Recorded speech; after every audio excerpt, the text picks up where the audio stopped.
Hello everyone, कैसे हैं आप सब। आई होप कि आप ठीक होंगे। आज हम एक न्यू चैप्टर स्टार्ट करने वाले हैं जिसका नाम है सरफेस फिनिश। आज हम इस चैप्टर का इंट्रोडक्शन देखेंगे। तो चलिए स्टार्ट करते हैं। मेरा नाम है अंजलि शर्मा और आप हैं हमारे प्यारे से यूट्यूब चैनल एजुकेशन कैंडल पर। आइए शुरू करते हैं। मशीनी एलिमेंट्स की कॉन्टैक्ट सरफेसेस को टू टाइप से क्लासीफाई किया जा सकता है।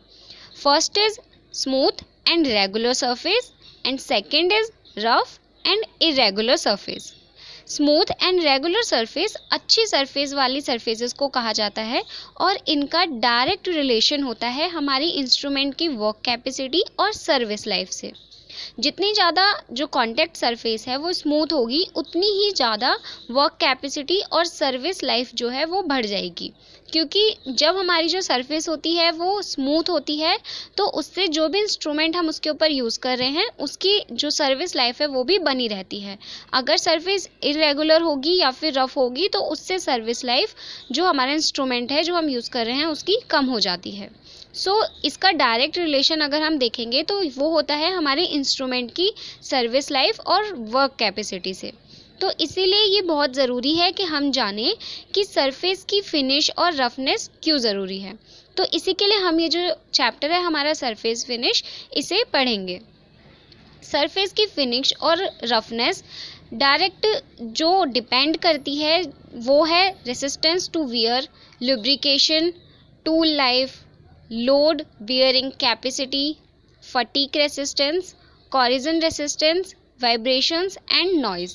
इन सब से जो हमारी सरफेस की फिनिशिंग और रफनेस होती है वो डायरेक्ट कांटेक्ट में या डायरेक्ट रिलेशन में होती है।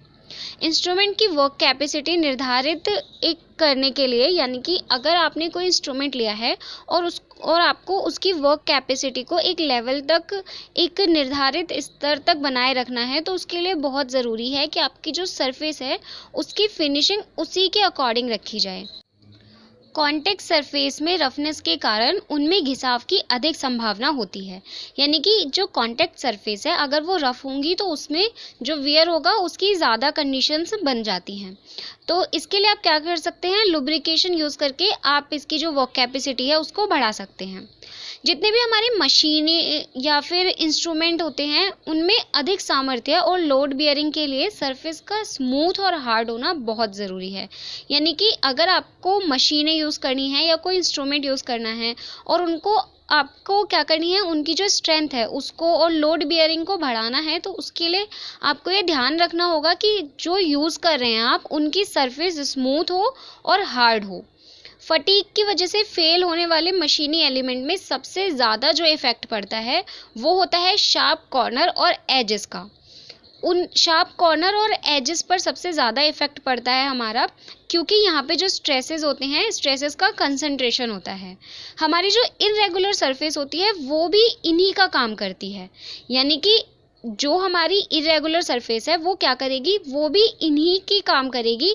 जो हमारे शार्प कॉर्नर है और एजेस हैं इन्हीं की तरह काम करती है वो भी, और इसकी वजह से क्या होते हैं, फेलियर हो जाते हैं। तो हमारी इरेगुलर सरफेस जो है वो ज़्यादातर फेलियर का कारण बनती है। जो सरफेस वर्केबल नहीं होती, यानी कि जो सरफेस आपकी कार्यकारी नहीं होती, उन पर भी इनका इफ़ेक्ट पड़ता है।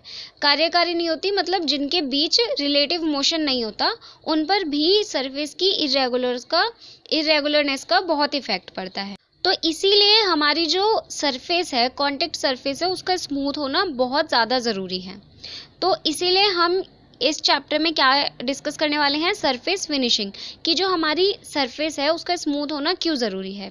इसका थोड़ा सा बेस तो आपको पता चल ही गया होगा। अब तक की वीडियो आपने जैसे सुना, जैसे से जाना, तो इससे आपको पता चल गया होगा कि इसका जो बेस है वो क्या है। तो अब आपको थोड़ी सी नॉलेज तो हो गई होगी कि हम अपने इस चैप्टर में क्या पढ़ने वाले हैं। इसमें हम देखने वाले हैं पूरी सरफेस के बारे में कि सरफेस की इरेगुलरनेस क्या होती है, रफनेस क्या होती है, हम उसे स्मूथ क्यों बना रहे हैं और किसकी वजह से जो हमारी सरफेस है वो रफ़ हो जाती है और किसकी वजह से हम ऐसा क्या करें कि वो स्मूथ हो जाए। तो इसमें हम पूरा जो डिस्कस करने वाले हैं, पूरा हमारा डिस्कशन होगा इस चैप्टर में सरफेस से रिलेटेड। सो आज के लिए बस इतना ही। आई होप कि आपको सरफेस फिनिश का जो बेस है वो पता चल गया होगा। तो अगर आपके लिए वीडियो हेल्पफुल रहा हो तो आप जानते हैं आपको क्या करना है, लाइक, कमेंट, और अगर आप मेरे चैनल पर नए हैं तो इसे सब्सक्राइब कर लें। Thanks for watching. Thank you so much.